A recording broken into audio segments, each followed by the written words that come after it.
திகட்ட திகட்ட அன்பு குடுத்துருக்கீங்க. எப்பா சாமிங்களா போதுமடா அப்பா அப்படிங்கிற அளவுக்கு திகட்ட திகட்ட ஒரு வாரம் நம்மளை வச்சு ஆசையில் சந்தோஷப்படுத்திட்டாரு டைரக்டர் அப்படின்னு தாங்க சொல்லணும். விஜயும் காவேரியும் அவ்வளோ அழகா அந்யோன்யமாக வாழ்ந்திருக்காங்க அப்படின்னு தான் சொல்ல முடியும். கூடவே ஒரு பயமும் ஒன்று பக்குன்னு வந்துக்கிட்டே இருக்குங்க உண்மையிலே. ஏன்னா அங்கே திட்டம் தீட்டிக்கிட்டு இருக்காங்க, இங்கே பார்த்தா சாரதா அப்படியே வெறியில் இருக்குது, எப்படியாவது டைவர்ஸ் வாங்கிடணும்னு. அதனால தாங்க பயம் வந்துருச்சு, என்ன பண்ண போகிறாங்களோ அப்படின்னு சொல்லிட்டு.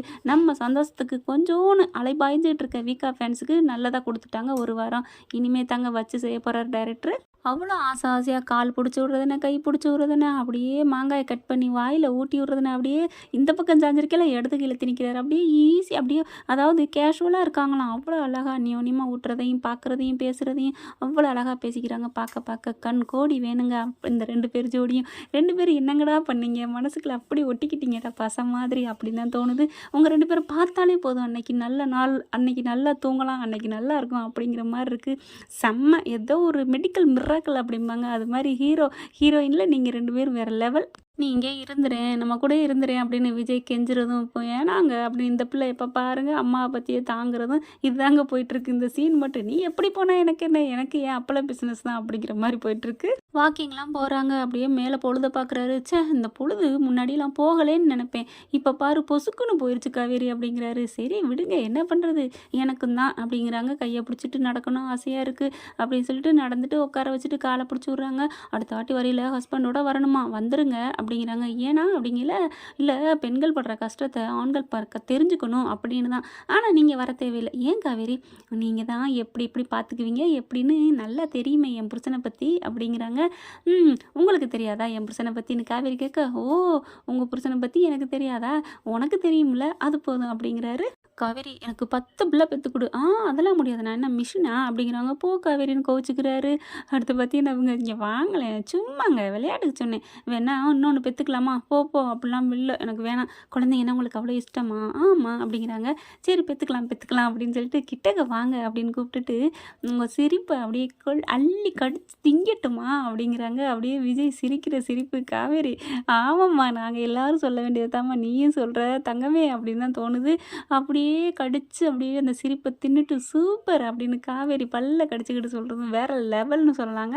பா சாமிநாதா, உங்கள் வீட்டில் சொல்லி சுற்றி போட்டுக்கப்பா, நிறைய ரசிகைகள் உங்கள் மேலே, ரசிகர்கள் என்ன ரசிகருமே ஆண் பெண் எல்லாருமே உங்கள் மேலே அம்மா ஸ்தானத்தில் இருக்கவங்க பிள்ளையாக ரசிக்கிறாங்க. அந்த மாதிரி தாங்க ஒவ்வொரு வயசுக்கு தகுந்த மாதிரி உங்களை ரசிக்கிறாங்க. இளம் வயது பெண்கள் லவ்வராக தாங்க ரசிப்பாங்க, இது எந்த மாற்றமும் இல்லை. ஒரு சில அண்ணனா ரசிக்கலாம். அண்ணனா ரசித்தேன்னு யாராவது ஒருத்தர் கைவிட்டு சொல்லுங்களேன் ஃப்ரெண்ட்ஸ், நானும் பார்க்கணும் போல இருக்குது. மற்றபடி எல்லாருமே வேறு மாதிரி ஒரு அதையும் தாண்டி புனிதமானது அப்படிங்கிற மாதிரி தான் ஃபேவராக நினைப்பாங்க, ரசிக்கிறாங்க விஜயும் காவேரின்னு சொல்லலாம். இந்த பக்கம் பார்த்தீங்கன்னா செம்ம இதில் திட்டம் போட்டுட்ருக்காங்க. அன்பு போய் திட்டுறாரு, என்னங்க என்னை கோர்த்து விட பார்க்குறீங்க, விஜய் தான் பண்ண சொன்னான்னு சொல்லிட்டு நானும் ஜெயிலுக்கு போகணுமா அப்படிங்கிறாங்க. என்னங்க சம்மந்தி, உங்களை நான் அப்படி விட்டுருவேனா, அட போய நானே நடுத்தரில் நிற்கிறேன் அப்படின்னு அன்பு சொல்ல உடனே பஸ் இருந்துட்டு, நீங்கள் இங்கே நடுத்தர இருக்கீங்க, உங்களுக்கு வீடு பிடிச்சி கொடுத்துருக்கேன், மாதம் 5000 செலவுக்கு கொடுக்குறேன் அப்படிங்கிறாரு. ஆமாம் 5000 வச்சு என்ன பண்ணுறது அப்படிங்கிறாரு. நான் எப்படி இருந்தேன் தெரியுமா அப்படின்னு இங்கே ராகினி வந்துட்டு அப்படின்னு ஜாடை காமிக்குது அஜய்கிட்ட. உடனே அப்பா என்னப்பா நீ என்ன பெரிய விஜய் அண்ணன் வீட்டில் நீ என்ன நல்லா வாழ்ந்த, ஒட்டு தண்ணியில் வாழ்ந்த மாதிரி நீ ஒட்டு கொடுத்துன மாதிரி இருந்த, பரவாயில்லப்பா விடுப்பா, எனக்காப்பா அப்படிங்கிறான். இது ஒரு கேவலமான பையனாக இருக்கேன், எனக்கா நீ ஜெயிலுக்கு போப்பா அப்படிங்குது. சொத்து கொடு சோகம் கொடுன்னு கேட்கலாம், ஆனால் ஜெயிலுக்கு போயிட்டு பிள்ளைக்காண்டி நீ வாழ்க்கை கொடுங்கிறான் இந்த அஜய். அந்த அளவுக்கு ராகினி மேலே பைத்தியமாக இருக்கான். ஒரு வழியாக நான் உங்களை விட்டுற மாட்டேன் சம்மந்தி, நீங்கள் 6 மாதத்தில் நான் உங்களை வெளியில் எடுத்துருவேன் அப்படிங்கிறாங்க. எந்த கல்யாணம் நடக்கக்கூடாதுன்னு அவளை நான் அந்த ஊரை விட்டு விரட்டினானோ கடைசியில் அவளுக்கே நான் கல்யாணம் பண்ணி வைக்க வேண்டியதாக போயிருக்கு, நானே உள்ளுக்கு போக வேண்டியதாக இருக்குது, இதுதான் என் நேரங்கிறது. அவளுக்கு யோகம்தான் அப்படிங்கிறாங்க. சரி விடுங்க, இப்போ என்ன பண்ணுறது. ஆமாம் உங்களுக்கு காவேரியை பழி தீர்க்கணும், அதுக்கு என்ன என்ன பகடக்காயாக்குறீங்களா அப்படிங்கிறாங்க. உடனே இங்கே பசுந்துட்டு விடுங்க சம்மந்தி, இதில் என்ன இருக்குது, உங்களை நான் பார்த்துக்கிறேன் அப்படிங்கிறாங்க.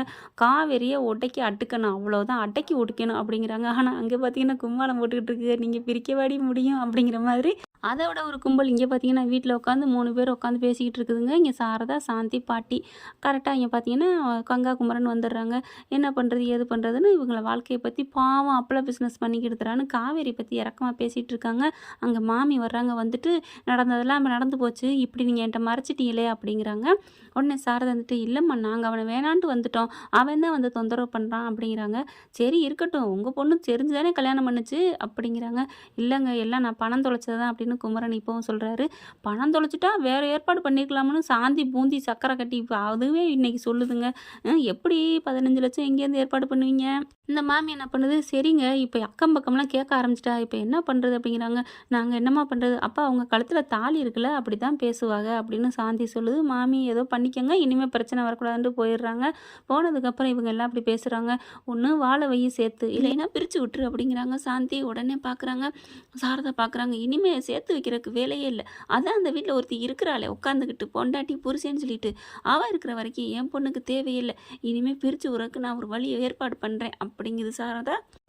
காவேரியும் விஜயம் பிரிக்கிறதுக்கு இங்கிட்டு சாரதா கங்கணம் கட்டிக்கிட்டு இருக்குது, அங்கிட்டு பார்த்தா கும்பல் அப்படியே ரெடி பண்ணிக்கிட்டு இருக்கிறாங்க எப்படியாவது இங்கே பிரிக்கணுன்ட்டு.